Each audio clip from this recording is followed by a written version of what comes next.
முதலாளி இருக்காரா? டேய் அவரை கும்பிட சொன்னதாடா என்னைய அடிக்கிறான். டேய் இறங்கி வாடா கீழ. டேய் அதான் பொழைச்சிட்டல. அப்புறம் என்ன? போடா போ.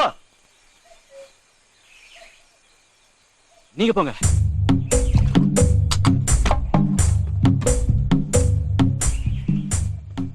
என்னம்மா நீ பாத்துக்கிட்டு சும்மா இருக்க? கூள கும்பிடு போடுறவன் தான் மாப்பிள்ள என்னைக்கா இருந்தாலும் விலை போவான். ஆனா இவன் அப்படி இல்ல.